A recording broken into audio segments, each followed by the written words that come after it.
नमस्कार, स्वागत है आपका न्यूज एटी पर। मैं हूं आपके साथ राहुल राणा। आज मैं एक सवाल के साथ अपने इस खास प्रोग्राम की शुरुआत करता हूं। सवाल यही कि क्या लोकसभा चुनाव से पहले यूपी में सबसे बड़ा संकट मायावती के सामने आने वाला है।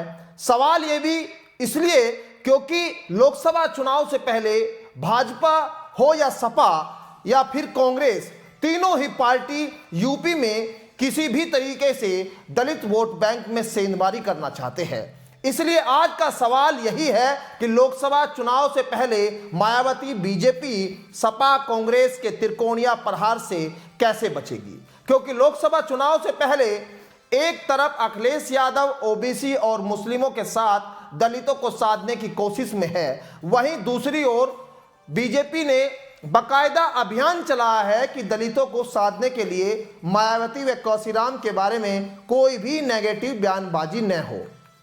उधर कांग्रेस दलितों के वोट बैंक की वापसी में जुटी है और 9 अक्टूबर को काशीराम जयंती पर कांग्रेस प्रदेश भर में दलित गौरव सम्मान अभियान की शुरुआत करने जा रही है। हालांकि मायावती इस जुगत में जरूर जुटी है कि उनके वोट बैंक में किसी भी तरह की सेंधमारी न हो। इसके लिए नवंबर तक कैडर बैठ के पदाधिकारियों से महामंथन और इंडिया गठबंधन से दूरी, ये मायावती की रणनीति का हिस्सा ही है।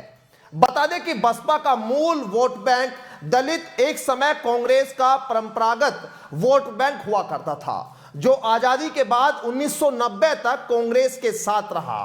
कांग्रेस के विरोध और दलित राजनीतिक चेतना खड़ी करने के लिए काशीराम ने बसपा का गठन किया था और यूपी को सियासी प्रयोगशाला बनाया था।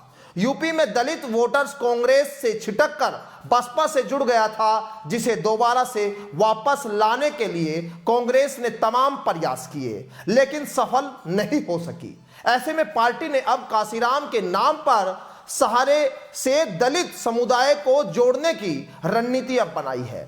बता दें कि प्रदेश में आरक्षित लोकसभा सीटों की संख्या 17 है, मगर 21 से 22% वोट बैंक अधिक संख्या सीटों पर निर्णायक स्थिति में है। दलितों में सबसे अधिक संख्या जाटव समुदाय की है, जो कुल दलित जनसंख्या की आधी से अधिक मानी जाती है। 2014 के चुनाव में भाजपा जहां 17 आरक्षित सीटें जीतने में सफल रही थी, वहीं 2019 में उसे 15 सीटों पर जीत मिली थी। 2 जो रिजर्व सीटें थी उसमें बसपा ने अपना कब्जा जमा लिया था। ऐसे में आपको यह भी याद करना जरूरी होगा कि पिछले उपचुनाव में सपा रालोद गठबंधन का दलितों का साथ पाने में काफी हद तक वो सफल हो चुके हैं और सपा समझ चुकी है कि ओबीसी, मुस्लिम और दलित गठजोड़ से सीट उनकी बढ़ने जा रही है। अखिलेश यादव की कोशिश इस प्रयोग को आगे बढ़ाने की है। उनके शूद्र वाले बयान को अगर आप समझेंगे तो स्वामी प्रसाद मौर्य का जो बयानबाजी हुई थी उस दौरान इसी कवायद का वो हिस्सा माना जा रहा था। अब इन सब के बीच मायावती ने बसपा की खिसक रहे दलित वोट बैंक को बचाने के लिए अपना प्लान तैयार किया है। पिछले कुछ समय से मायावती पार्टी पदाधिकारियों संग लगातार बैठकें कर रही है और वोट बैंक और समीकरणों को महामंथन उन पर जारी है।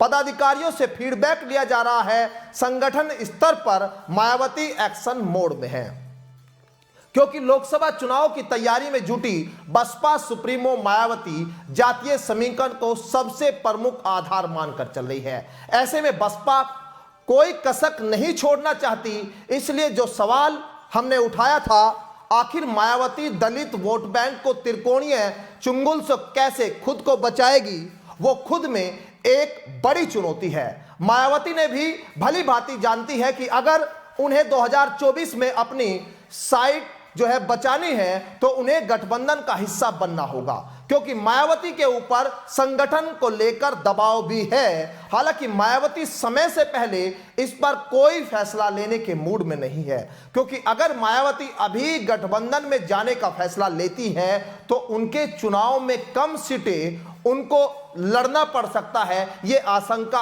कहीं ना कहीं बीएसपी को है। इसलिए मायावती चाहती है कि पहले संगठन को मजबूत किया जाए और हो सकता है कि ऐन मौके पर मायावती गठबंधन में जाने का कोई बड़ा फैसला ले सकती है। हालांकि ये सवाल अभी अपने आप में बरकरार है कि मायावती क्या इंडिया गठबंधन के साथ जाएगी या फिर एनडीए के साथ जाएगी, या वो अकेले अपने बलबूते पर चुनाव लड़ेगी। लेकिन कहीं ना कहीं मायावती को अब ये समझ जरूर आ रहा है कि भाजपा हो या सपा हो या कांग्रेस आज दलित वोट बैंक के सहारे लोकसभा चुनाव जीतना चाहते हैं, और इसीलिए मायावती अब अपने संगठन स्तर पर खुद को मजबूत करना चाहती है। इसीलिए अब जो है वो बैठकों का दौर जारी है। लेकिन ऐसे में त्रिकोणीय जो हमने जैसे बताया सपा, कांग्रेस और बीजेपी, उसके चुंगल से खुद को कैसे बचा पाएगी, ये अपने आप में बड़ा सवाल है। फिलहाल मेरे साथ इस खास प्रोग्राम में इतना ही। मुझे दीजिए इजाजत। नमस्कार।